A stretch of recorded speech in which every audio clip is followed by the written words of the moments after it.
All right, good evening, everybody. I believe.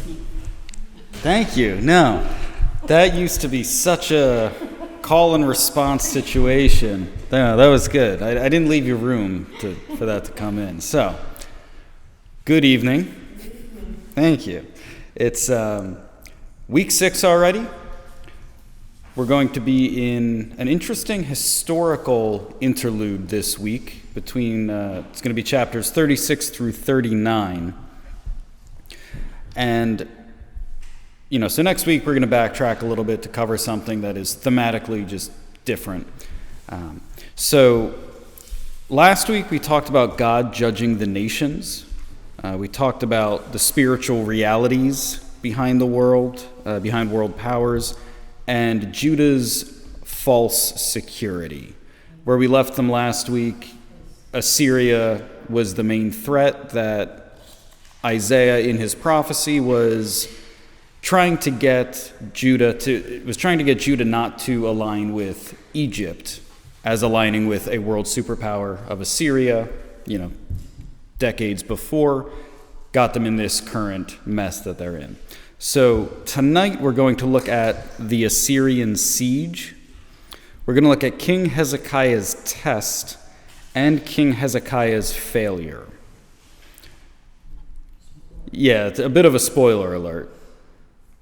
It's only about 2,700 years in the past, so I apologize if you haven't seen the news on it yet. But we are going to just open up in prayer and get started. Lord, we thank you for this day. We thank you for everyone who is able to make it out and study your word. We just pray you'd be with us for this hour. Pray you would open our eyes, open our hearts and minds to your word, and help us to see the truth in it. In your name, Jesus, I pray. Amen. Amen. So I wanted to start with an opening question to you guys. When do you find it harder to trust God? When things are going wrong, or when things are going well? When you're not in need, it's not in the forefront quite as much. Yeah. Okay. All right, so I want to start off with some background to the text before we dive in. Just kind of like we did last week, to set up the players a little bit so we know what's going on here. Because Isaiah does assume you know a lot of stuff, which we may not know. And some of it's not even in the Bible that we'll get to later, like historical figures, like who they are, what the relationship is, and he might just mention them, but if you don't have some historical background, it gets hazy. So 2 weeks ago, we talked about King Ahaz. He was the bad king who there was a conspiracy against him and Judah. He wanted to turn to Assyria, the current superpower, for help, and he did, even though Isaiah warned him not to, told him to trust the Lord. So he was a bad king in every sense. He brings pagan influence into the temple. He's the one who reconstructed the Assyrian cultic worship in the temple. And he aligns Judah with his son. King Hezekiah is sort of the anti-Ahaz. So he is considered a good king, like David. He brings sweeping religious reform. So he removes all the pagan elements from the Jewish temple. He has the high places removed, the Asherah poles cut down. There was widespread, especially Assyrian, Canaanite, a few different cultures, a lot of paganism in Judah. He had that done away with. And then he rebels against Assyria. At a certain point, he says, okay, we are not paying you tribute anymore. And he backs out of their vassal agreement. All right, so that's who we're dealing with in Isaiah 36. And I'll let you know, sorry, I made that seem like we were about to dive in. So I'll let you know, in the 6th year of Hezekiah's reign, the northern nation, the 10 tribes of Israel, are conquered by Assyria.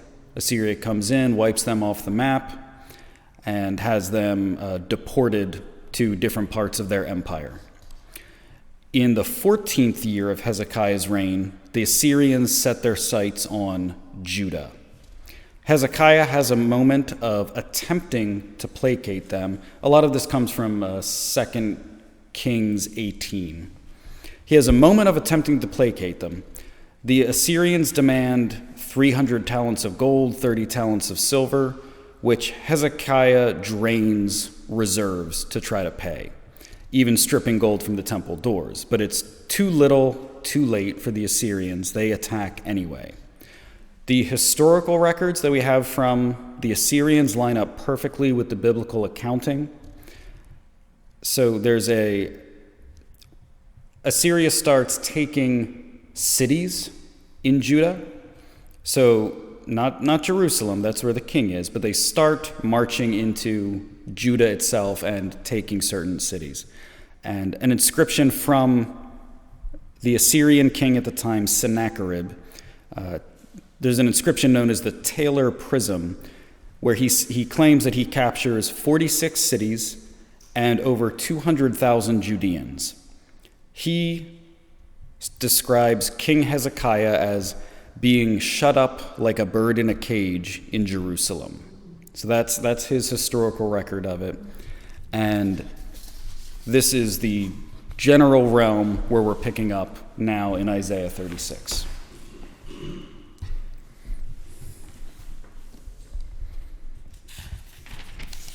All right, we're going to read this chapter straight through, but it flows.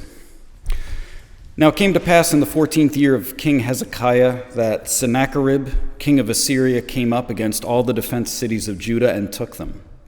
The king of Assyria sent Rabshakeh from Lachish to Jerusalem unto King Hezekiah with a great army.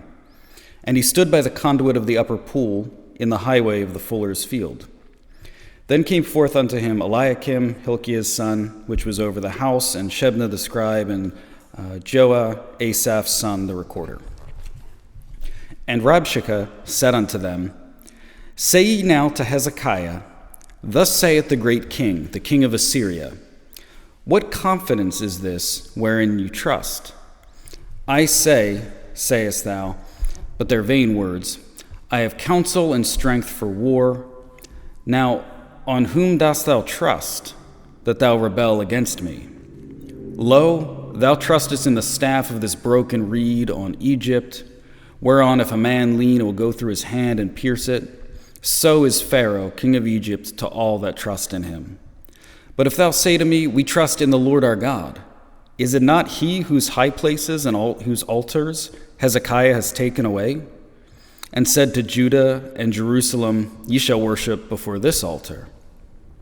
Now therefore give pledges, I pray thee, to my master, the king of Assyria, and I will give thee 2,000 horses, if thou be able on thy part to set riders on them. How then wilt thou turn away the face of one captain of the least of my master's servants, and put your trust in Egypt for chariots and for horsemen? And am I now come up without the Lord against this land to destroy it? The Lord said unto me, Go up against this land and destroy it. Then said Eliakim and Shebna and Joah unto Rabshakeh, Speak, I pray thee, unto your servants in the Syrian language, for we understand it. Speak not to us in the Jews' language, in the ears of the people that are on the wall. But Rabshakeh said, Has my master sent me to thy master and to thee to speak these words? Has he not sent me to the men that sit upon the wall, that they may eat their own dung, drink their own piss with you? Then Rabshakeh stood and cried with a loud voice in the Jews' language, and said, Hear ye the words of the great king, the king of Assyria. Thus saith the king, Let not Hezekiah deceive you, for he shall not be able to deliver you. Neither let Hezekiah make you trust in the Lord, saying, The Lord will surely deliver us. This city shall not be delivered into the hand of the king of Assyria. Hearken not unto Hezekiah. For thus saith the king of Assyria, Make an agreement with me by a present, and come out to me. And eat ye every one of his vine, and every one of his fig tree, and drink ye every one of the waters of his own cistern, until I come and take you away unto a land like your own land, a land of corn and wine, a land of bread and vineyards. Beware, lest Hezekiah persuade you, saying, the Lord will deliver us. Have any of the gods of the nations delivered his land out of the hand of the king of Assyria? Where are the gods of Hamath and Arphad? Where are the gods of Sepharvaim? And have they delivered Samaria out of my hand? Who are they among all the gods of the land that have delivered their land out of my hand, that the Lord should deliver Jerusalem out of my hand? But they held their peace and answered him not a word, for the king's command was, saying, answer him not. Then Eliakim the son of Hilkiah that was over the household, and Shebna the scribe, and Joah the son of Asaph the recorder, to Hezekiah, they went, right, to Hezekiah with their clothes rent, and told him the words of Rabshakeh. All right, I read you a lot there, but opening thoughts on that? They're not as lowly as you might think. So Eliakim, over the household, he's head over like all the dealings in the palace. Why wouldn't we send a military guy? That's a good question. Because the scribe is also like, he's not just writing things down, like he has knowledge of the court proceedings and the legal stuff. But there is no military commander there, which is interesting. Right. That I couldn't tell you, but that isn't. And just so you know, the name Rabshakeh, so some modern translations will either translate it into something like commander, or they'll keep the original Assyrian word and just say the Rabshakeh, because it's actually a title. It's not a formal name. So it's someone else who can speak on King Sennacherib's behalf. We can dive into this because there's a lot here, and I wish I could point out more. To me, I don't know if my reading did it justice. The video that plays in my head with this scene is pretty epic. Like, if you can, whatever your favorite sword and sandals movie is, it's a wild scene going on. Let's start on the sheet here. So in verses 1 through 10, so Sennacherib is in the area. So he's at Lachish at the time, I believe. So Sennacherib's in the area and sends Rabshakeh, title for a royal official, to Judah. Notice how he seems to have free reign over this city. This Assyrian commander, it's interesting where they put him. Second half of verse 2, he stood by the conduit of the upper pool in the highway of the fuller's field. So this is the second time that we're having reference to the conduit, the large water source that would be vital to Jerusalem in the event of a siege. It's kind of their, I don't know, I've drawn a blank on the modern word, like the reservoir type thing. You're getting another kind of confrontation at the reservoir, but it's interesting that this commander of the Assyrian army can just kind of walk his way in. So on your sheet here, the first blank, Rabshakeh is correct in saying that they shouldn't trust Egypt. Now, we talked about last week, Judah was not in league with Egypt, but based on Isaiah's prophecy, it seems like maybe it was a consideration, at least among some of the elites and officials there. But he's correct that they shouldn't trust in Egypt. That never has gone well for them. He is incorrect in his assessment of the Lord and Hezekiah's faithfulness. And he is partially correct that the Lord has been using Assyria to judge the region. In verses 11 through 20, we have Rabshakeh addressing the people in Hebrew, giving the message publicly in Hebrew. He's trying to get the people to turn on leadership. Very intentional and tactical. Also, he is trying to sell them something terrible in shiny terms. So when he says, let's see, in verse 16, he's trying to get the people to align with Assyria again. Hearken not unto Hezekiah, for thus saith the king of Assyria, make an agreement with me by a present, boatload of gold, and come out to me, eat every one of you of his vine, drink every one of his fig tree, drink ye every one of the waters of his own cistern, until I come and take you away to a land like your own land, a land of corn and wine, land of bread. That's the interesting thing. Hezekiah had tried to bribe them to go away, and it didn't work. And now they're saying again, hey, just make an agreement with us, give us a boatload more gold. They're still going to deport them all. So this was a tactic of the Assyrians specifically, that they would... So what they end up doing with the northern tribes after conquering them, they capture a good amount of the people and deport them to a whole bunch of different areas. So you don't have... In the short term, you don't have large groupings of them that can foment rebellion.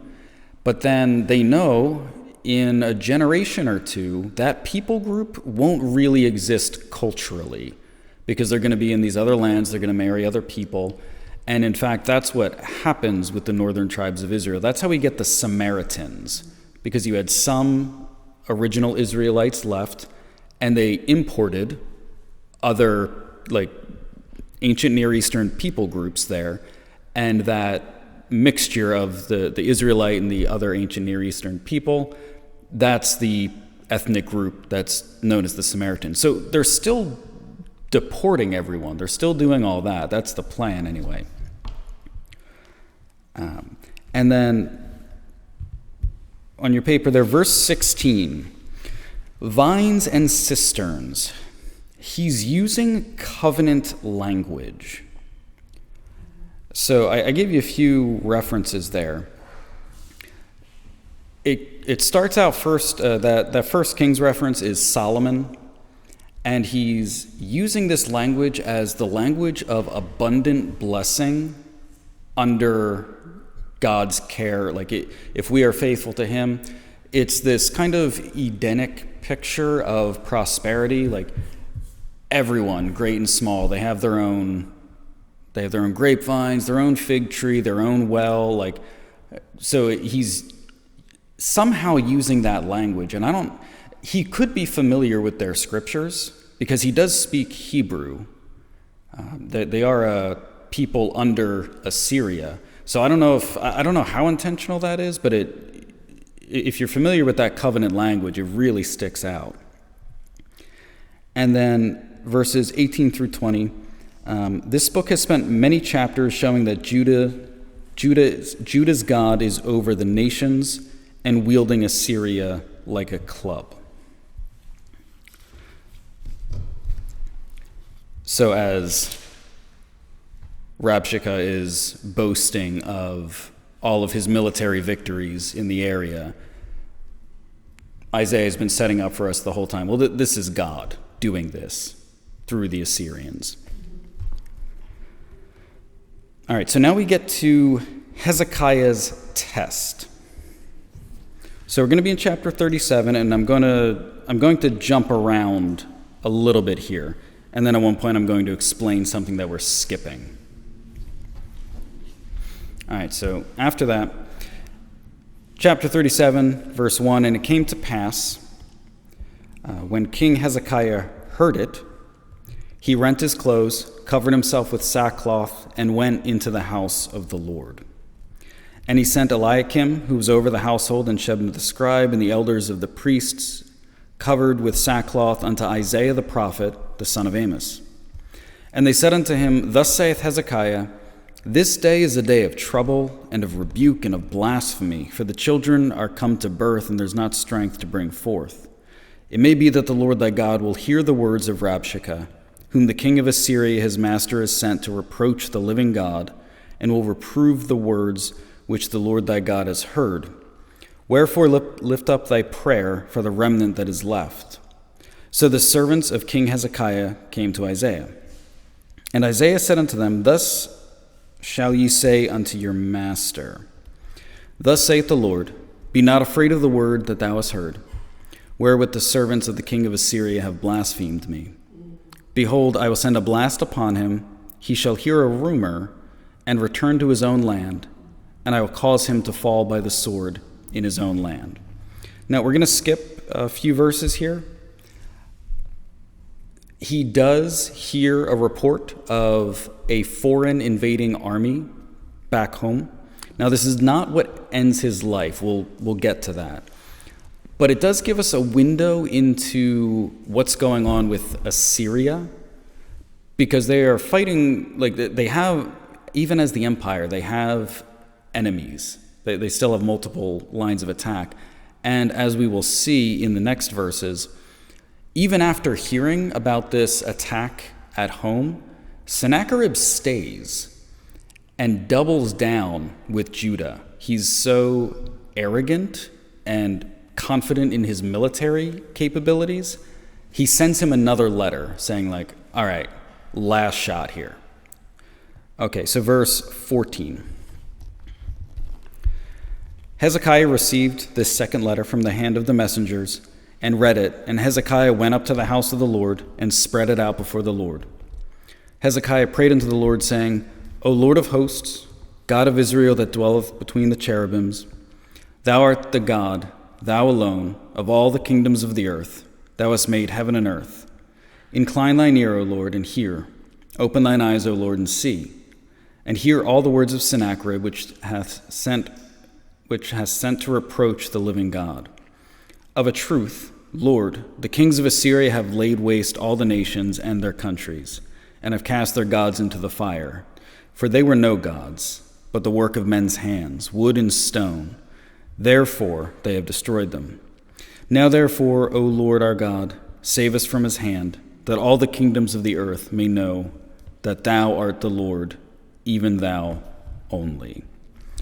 And then we're going to finish up with 30 through 38. So, through Hezekiah's trust in the Lord, his seeking after the Lord, this is the message that is sent to him. Verse 30, And this shall be a sign unto thee, ye shall eat this year such as groweth of itself, and the second year that which springeth of the same, and in the third year sow ye, and reap, and plant vineyards, and eat the fruit thereof. And the remnant that is escaped of the house of Judah shall again take root downward and bear fruit upward. For out of Jerusalem shall go forth a remnant, and they that escape out of Mount Zion, the zeal of the Lord of hosts shall do this.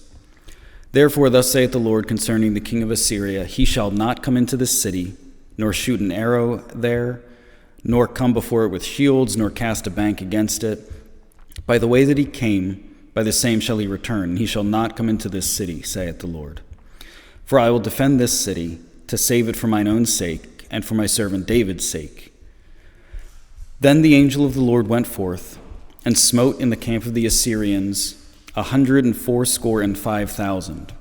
And when they arose early in the morning, behold, they were all dead corpses.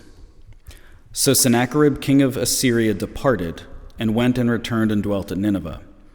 And it came to pass, as he was worshipping in the house of Nisroch his god, that Adramelech and Sharezer his sons smote him with the sword, and they escaped into the land of Armenia, and Esarhaddon his son reigned in his stead. All right, so a little scattered. That last prophecy was from Isaiah in the king's court. Thoughts here? Did it make enough sense split up like that? Yeah, and this final prophecy from Isaiah is interesting here. So I read a book a long time ago, and one of the many things that it was asking was like kind of the concept of how do prophets get to be trusted? So they were talking about Isaiah, and you think like, okay, the virgin birth type stuff, the future Messiah stuff. If you read something like that and you don't know that this guy's a prophet, you're like, all right, yeah, cool, buddy. All right. But then they're saying like, okay, so this was a very specific prophecy that was very unlikely to take place. Like when the entire Assyrian army is at your gate, it's not like, oh yeah, no, flip a coin. They'll probably just go home. Like that's not what's going to happen here. So this very short span, like concrete prophecy can give you a lot of confidence that some of the more like vague or long-term things are also accurate and from God. So it's helpful for Isaiah's credibility, like in human terms. Yeah, because it's interesting. There's no, we don't have archaeological record of like a mass grave with 185,000 bodies in it, like in that area. Not to say that couldn't be found, but like, did they take them back with them on horses? Like, because they're, interestingly, horrifyingly, in some of the outer cities that Assyria did destroy, there are mass graves that have been discovered by archaeologists that seem to be directly from the Assyrian attacks. So they did some damage, and then, I don't know what you do with that many Assyrians. Oh, yeah, that isn't a prophecy against Assyria back in 31. I didn't understand it when I was reading it. Right. And also my Bible tells me. Yeah, that helps, yeah. I'm not that sharp. Kind of told me a lot. Yeah. Okay, so on your sheet, to set this up, we should be contrasting this event with Ahaz dealing with the Confederacy, kind of like we did at the beginning. So in this event, like both kings, Ahaz and Hezekiah, they were both under attack by a foreign nation. Even the water storage comes up. Two very different responses. Ahaz rebels against the call of God. He refuses God's sign of deliverance. Hezekiah seeks the Lord with the Assyrian threat, is given a sign, and is delivered without military might but through the power of God. So I think between this father and son, we should see stark differences in how they trust God and what God does. So verses 1 through 7, this is kind of high-level overview. 1 through 7 shows Hezekiah's humility and hopes that God will respond to the blasphemous words of the Assyrian messenger. The rumor we hear about, while untrue, shows, I said this a little bit, but shows Sennacherib's arrogance. Even with the prospect of another nation attacking, he doubles down and raises the stakes on Jerusalem. Verses 14 through 20. Hezekiah's prayer is deeply moving and deeply theological. Like David asking, "Is there not a cause?" after Goliath's taunts, Hezekiah prays so that God's name and glory might be shown. And then verses 30 through 38.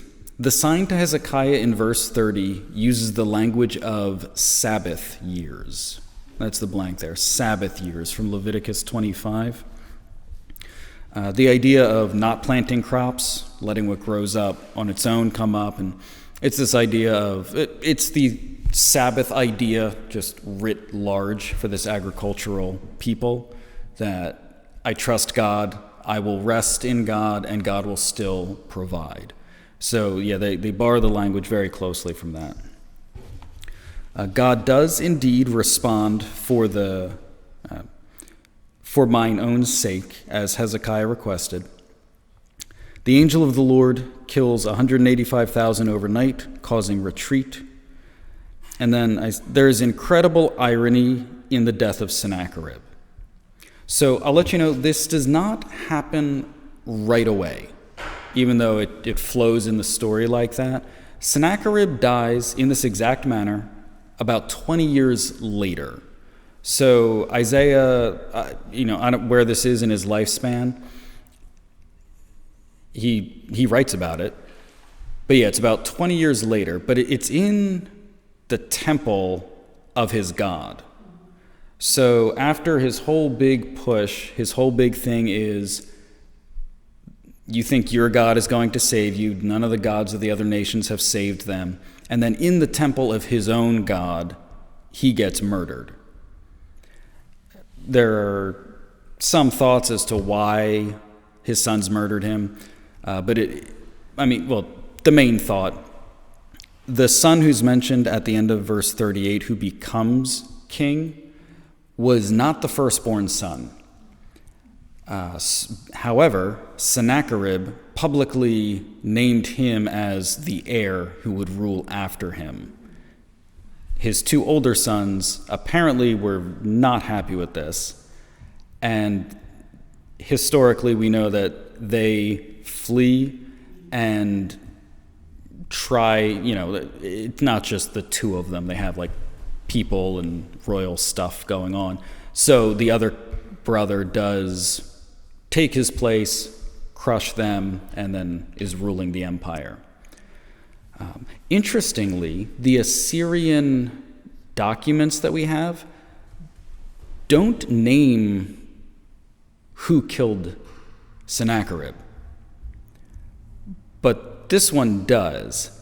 And there's something interesting in it's pretty well known in historical, especially these like court records that you have. So Assyria and Babylon court records both mention the basics of this event. However, when you're writing court documents for your own nation, you tend to leave out details on purpose. It's not so much an unbiased account of what happened, it's royal propaganda. It's our king is amazing. We only list victories. This is a problem in Egyptian history heavily because there's so much of it that's preserved, and they do not, according to the Egyptians do not lose ever. So, but you see funny things that crop up where you can read between the lines, because it's like they'll mention, so for example, we have no account from the Assyrians of the 185,000 dead soldiers. We have Sennacherib's very boastful accounts of, I took all these cities from the Jewish people. I had Hezekiah shut up like a bird in a cage in Jerusalem, and then nothing. There's no resolution to that. And you can be sure of anything from these types of court documents. If they had a victory, you would know about it. But in this case, it's just like, nope, just leave that hanging there. We're not writing about this anymore. So you can end up reading between the lines. And it's interesting that the Bible, even on this thing like the political assassination, whatever information they have is probably a little bit earlier and less biased than what's going on like in the official court documents. Which is also another reason that when you read books like Kings and Chronicles, you should, even if you didn't believe the Bible at all, just from a historical perspective, like you should be astonished at the amount of bad stuff that the Bible talks about its own like kings. That they get beaten to death all the time in the Bible. Like it hardly ever goes well for them. No nation wrote like this.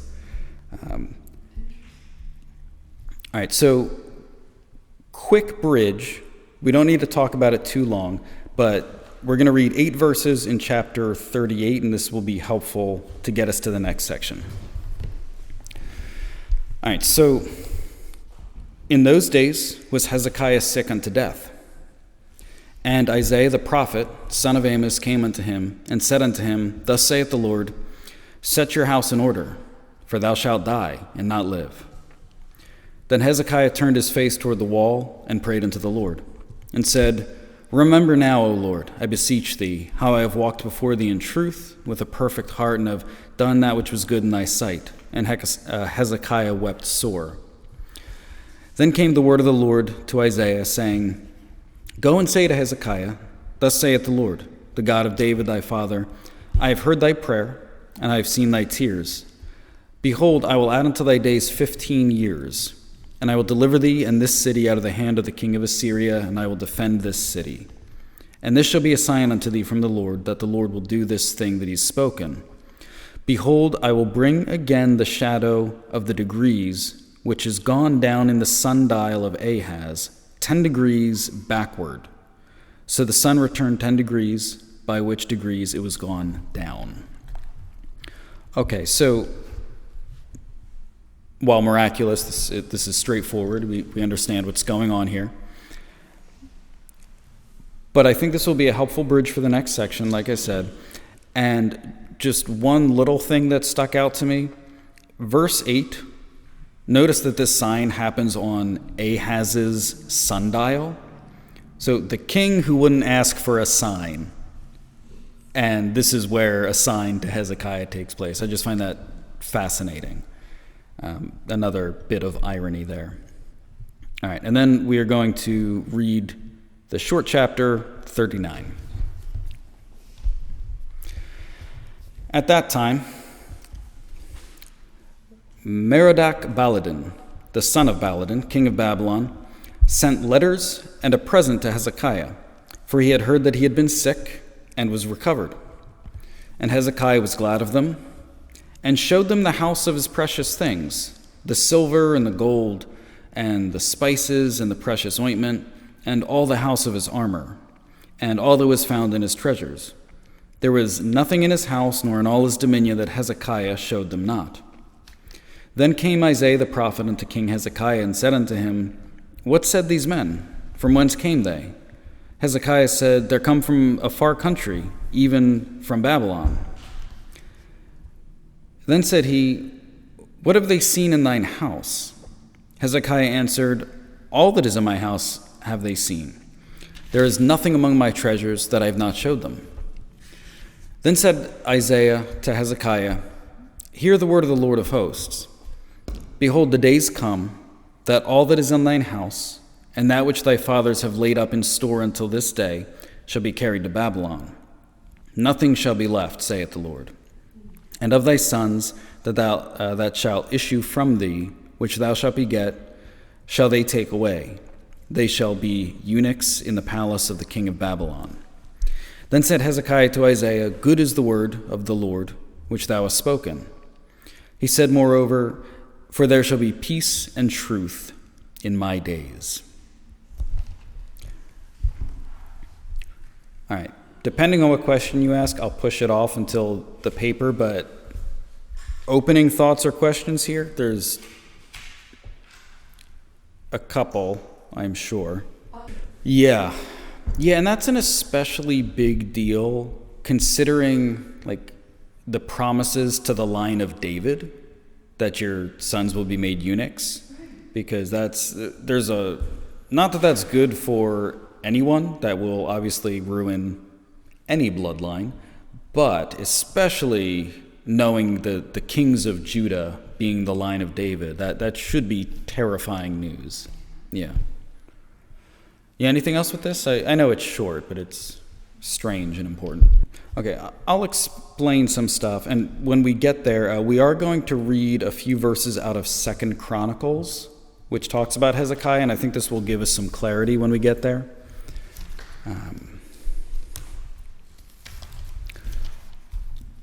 But to start off, so what's happening here exactly? Okay, so we know he was sick, and that's why the Babylonians came, theoretically. All right, so a quote from a commentary I found. To the Assyrians, Merodach-Baladan was a terrorist. To himself, he was a freedom fighter with his life devoted to the liberation of his beloved Babylon from Assyrian tyranny. So we said last week that at this stage, Babylon is not the world power that they will become. They are often under the heel of Assyria and rebel and throw them off for a time and then get kind of taken back in. So this fella, Merodach-Baladan, was, if you're Babylonian, he was a freedom fighter. He led rebellion against the Assyrians and reigned as king for about a decade. And then the Assyrians did what they did, came back in and retook control. And then he gains it back during the political instability with the stuff going on with Sennacherib. So he's an interesting historical character, and it's after him that things really start ramping up with them. Last blank here. This was not simply a social call.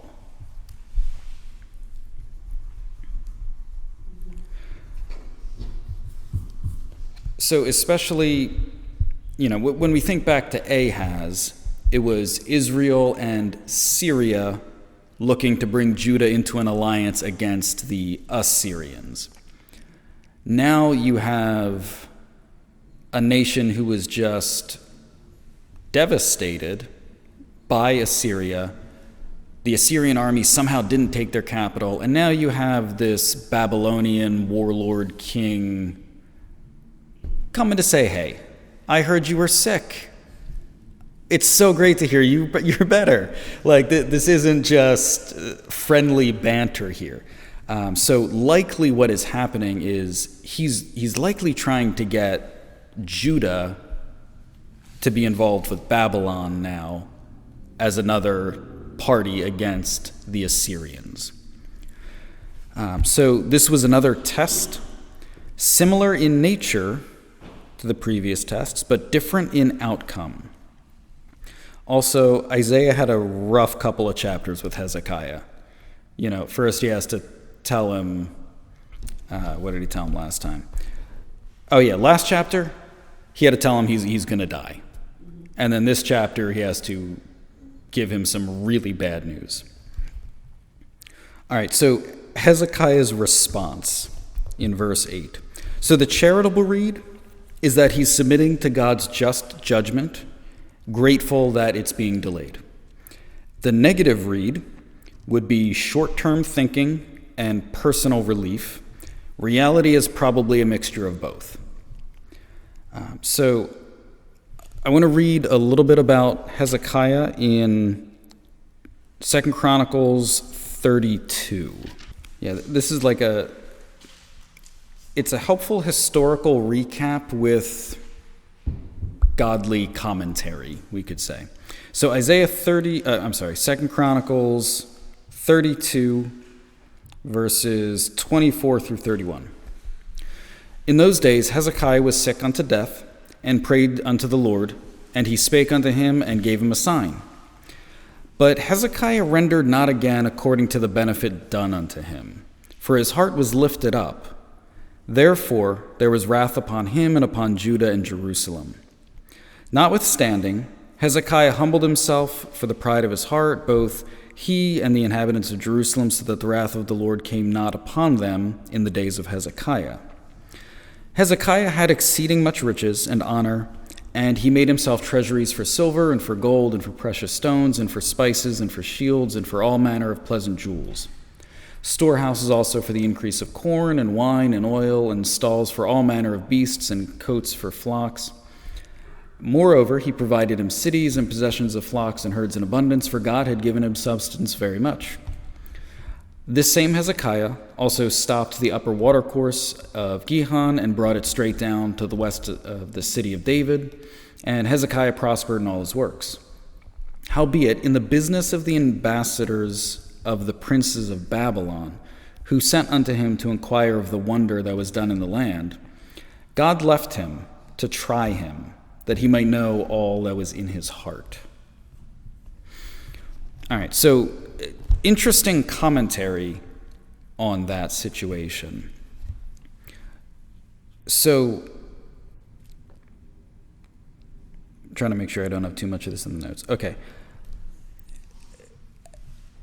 The whole time we see Hezekiah as this phenomenal king. He's the anti-Ahaz. He's beat for beat making every opposite and good call that his son had made, or his father had made. And then at the end of his life, we see that he's still a man. He's still just a man. And especially if you're, not that we would be, but if you theoretically are tempted to take some Jewish readers will take Isaiah's messianic prophecies and say, well, oh, he was talking about the birth of the good godly king Hezekiah, something like that. That's a common interpretation of some of the government will be upon his shoulders and like all these kind of things. Well, he ends very un-Messiah-like, and that unfortunately tends to be the cycle with most people in the Bible, especially before the New Testament. Everyone looks like they could be. It's, like the messianic idea is based off of like David in a sense. Like David's this archetype for it.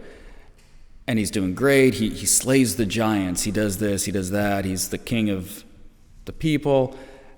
And then he just has failure after failure after failure. So even Hezekiah, who is this incredible king who does what the other kings before have not done, he trusts in the Lord for deliverance, and then apparently is lifted up in pride at some of this, especially after God pushes back the Assyrian invasion. Judah seems to be doing great again. So they are extremely wealthy, and when the envoy from Babylon comes, and yeah, it's great that he's healed, but they are like, oh, they're kind of astonished. They want to see like, oh, all the great riches that Judah has now acquired at the blessing of their God. And he's very happy to show them, and especially he shows them all the finances and it mentions the house with the armor. So like all his military, someone's coming over and you're showing them Fort Knox, all the gold we theoretically have there. You're showing them our military installments, like, wow, look how great and powerful we are. And he's kind of like, he's kind of bragging. It's almost like he's like, especially when you think about, does Babylon want a political alliance with them? It's like, well, you're showing them your resources, your military power, which is like exactly the stuff God didn't want them to be trusting in. So yeah, you get this unfortunate failure at the end of his life. And the irony, one of the reasons I wanted that bridge of his sickness and recovery, if that hadn't happened, this wouldn't have happened. Like this failure wouldn't have taken place. Not that, if you can live an extra 15 years as a rule of thumb, I'd say go for it. But in Hezekiah's case, that's not what happened. And the last thing on this section, but we can talk about a few things, but this chapter can come off as harsh, but we should recall that judgment, exile, and a returning remnant has already been declared for Judah's future. This simple act doesn't cause the exile, but reveals the heart that leads to it, and makes explicit that God is choosing to use Babylon as his instrument of justice in the future. So Babylon has come up here and there in Isaiah so far. Just usually they'll be judged for this or that. And the exile concept has come up. But nowhere yet has it been clearly stated that Babylon is going to be the nation that will carry out that exile. So this is just kind of Hezekiah's failure for Judah points the direction that this judgment is going to come from. So it's God choosing how he's going to judge based on Hezekiah's actions. Closing thought, Hezekiah trusted God when he had nothing and was delivered, but became proud when he was exalted. All right, for discussion, why do you think Hezekiah responded better in crisis than in success? Yeah, it sounds, I should have looked that up. You're right. I don't remember the exact circumstance, but I do feel like he may have done that. And if that is the case, then that would be perfect symmetry for showing him as like son of David type thing. Yeah. Yeah. Yeah. Right. Yeah. Well, that is tricky, and sometimes I think we can deceive ourselves too with that, like, because so absolute desperation, like I see no other option, I guess I'll trust God, and something like that can often be true trust, like it was for Hezekiah. He was truly trusting in God. He also really didn't have other options. We can do the same thing. Like if you're not doing well financially, you can look at people who are doing well financially and think like, those greedy people. I trust in the Lord for my finances. I don't feel the need to strive and be in that rat race and do. It's really easy to be like humble about what you have when you don't have anything. As much as I love my Jeep, I know like no one's taking second glances at it because they think it's awesome.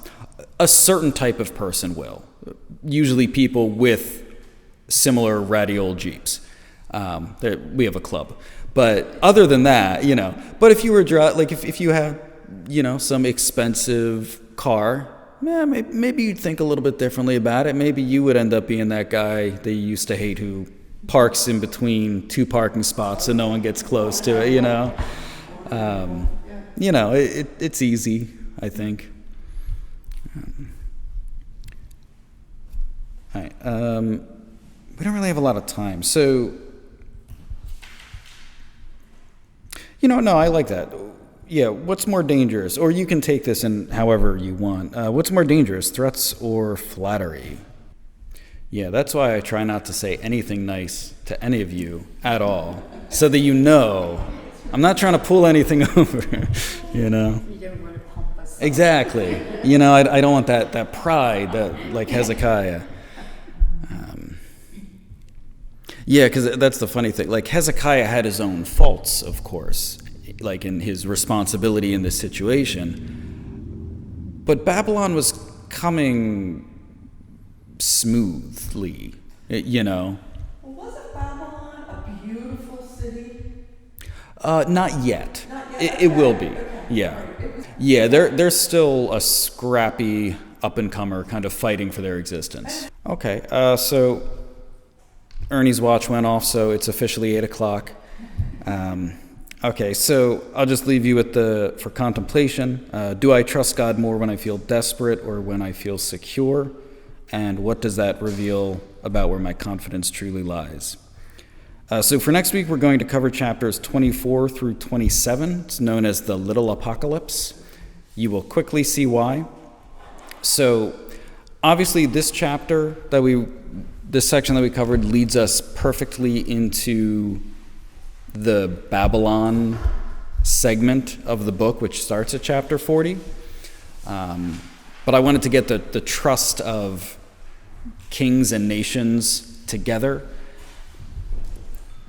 These chapters, 24 through 27, I think they stand alone a little bit better, even though they came after the judgment against a lot of nations. Then he goes into judgment on the whole world, which can also thematically work, but I felt like judgment on the whole world stood better on its own than the other section.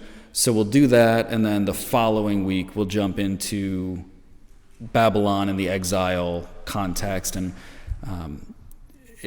you've already recognized quite a few things Isaiah has said, but once we get there, you'll really start, like that pace will just pick up, and that'll start tying back into the Gospels really well. And we'll leave it there, and I will close in word of prayer. Lord, again, we thank you for this day and for your word. Lord, I just pray you would help us to take what we learned, take what we read, and be able to see your truth in it, be able to apply it to our lives and how we think about the state of the world and the nature of things. And Lord, I just pray you help us to follow the good examples of this king and run away from some of the pride and arrogance that leads to destruction. So Lord, again, we thank you. Pray you bring us back safely next week. In your name, Jesus, I pray. Amen.